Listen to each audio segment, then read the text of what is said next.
सुप्रभात बच्चों, मैं स्मिता मैडम। आज हम लोग कक्षा पंचम की पाठ 7 वट वृक्ष और तोता की जो कविता है उस पर हम लोग चर्चा कर रहे थे, बता रही थी। तो उसके जो शेष भाग है आज मैं लेके उपस्थित हुई हूँ। चले हम लोग देखते हैं कि इसमें एक वट वृक्ष रहता है, वो हरा भरा रहता है, सारे पक्षियों को शरण देता है। लेकिन एक शिकारी आता है शिकार करने, लेकिन उसका निशाना चूक जाता है और सीधा वो जहरीला भरा हुआ तीर वट वृक्ष पर लग जाता है और वो धीरे धीरे मुरझाने लगता है और एकदम ठूंठ बन जाता है। तो उस पर जो पक्षी रहते थे सारे पक्षी उसको छोड़ के चले जाते हैं, लेकिन तोता वहीं रहता है। सारे पक्षी उसको समझाते हैं कि यहाँ अब रहने से कोई फ़ायदा नहीं है, चले हम दूसरे वन की ओर। लेकिन तोता बोला कि जब मुसीबत आई है, क्योंकि इसने मुझे शरण दी है, यही मेरी मातृभूमि है, मैं इसे छोड़कर कहीं नहीं जा सकता हूँ। तो इतना कहते कहते वो एकदम सूख जाता है, उसके सारे पंख झड़ने लगते हैं, कमज़ोर हो जाता है। तो ये सब देखकर इंद्रदेव जो स्वर्ग में सुशोभित होते हैं उसको उस पर दया आ जाती है, तोते पर दया आ जाती है। फिर आगे चलते हैं, कविता की पंक्तियां देखते हैं।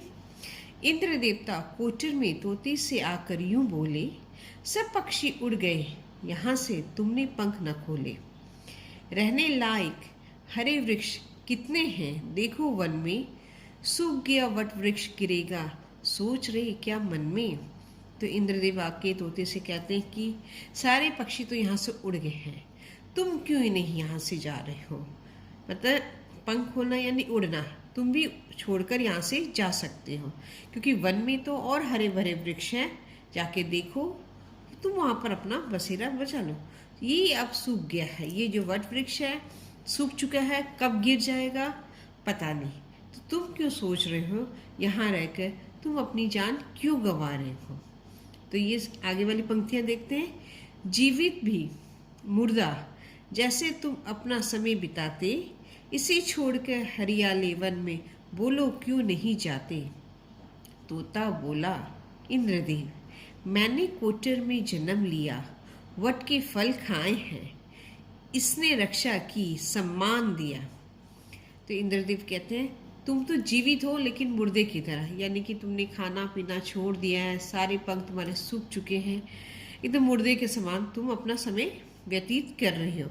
क्यों अपना समय व्यतीत कर रहे हो, इसी छोड़कर हरियाली जो वन है और वनों में जो पेड़ है उस वृक्ष में क्यों नहीं चले जाते, उस वन की ओर क्यों नहीं जाते।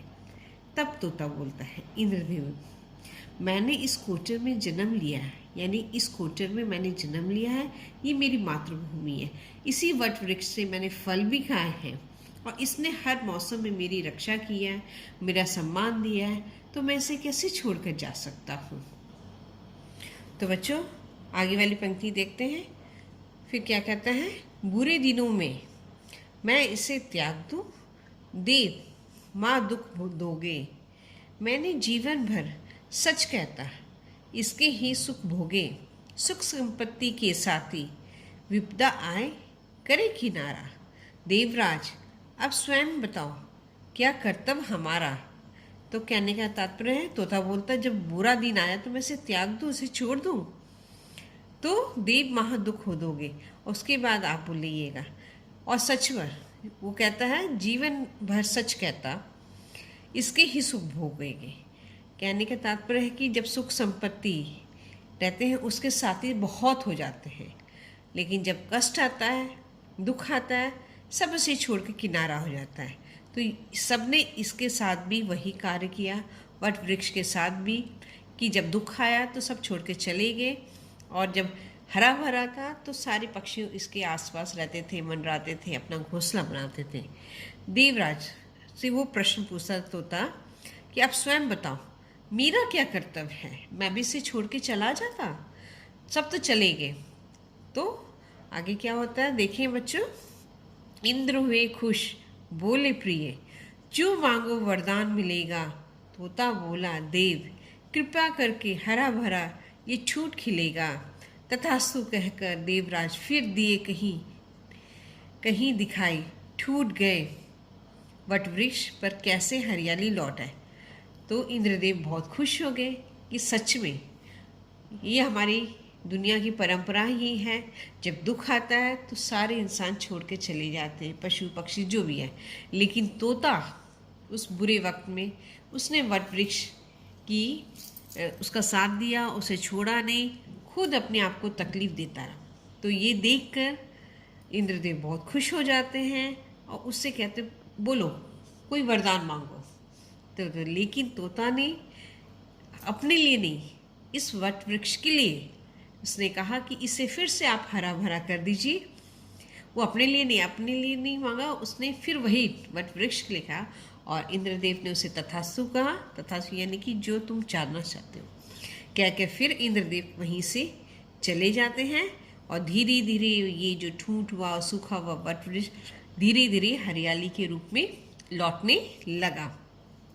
घटा गिरी, बिजली सी चमकी, बरसी अमृत वर्षा, हरा भरा वट वृक्ष हुआ और स्वयं अस्वस्थ फिर मन हर्षा।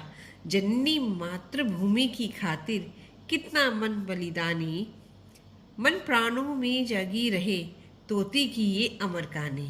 कहने का मतलब है बच्चों, तो धीरे धीरे बादल घिरने लगे, बिजली चमकने लगी, बारिश शुरू हो गई और धीरे धीरे ये वट वृक्ष हरा भरा होने लगा। फिर पहले के समान ये उसी तरह स्वस्थ और हरा भरा खड़ा हो गया। तो बच्चों इससे ये शिक्षा मिलती है कि ये जो जन्मभूमि है, तोते की ये जन्मभूमि थी, तो इसीलिए उसने उसकी खातिर अपने प्राणों की बाजी लगाने के लिए वो तैयार भी हो गया। उसी तरह उसका बलिदान उसने अपना दे, क्योंकि अगर इंद्रदेव नहीं आते तो हो सकता वो शायद वो मृत्यु को भी प्राप्त कर सकता था। तो इसीलिए बच्चों ये हमें हमेशा सीख लेनी चाहिए कि हमें अपनी मातृभूमि की हमेशा रक्षा करनी चाहिए। उसके लिए अपने शरीर का बलिदान देने की आवश्यकता हो तो हमें बलिदान देना बहुत ही ज़रूरी है।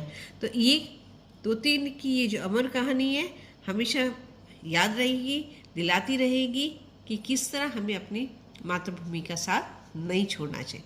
तो बच्चों आज की कक्षा के लिए यहाँ तक, फिर आगे अभ्यास कार्य लेके मैं उपस्थित होंगी। धन्यवाद।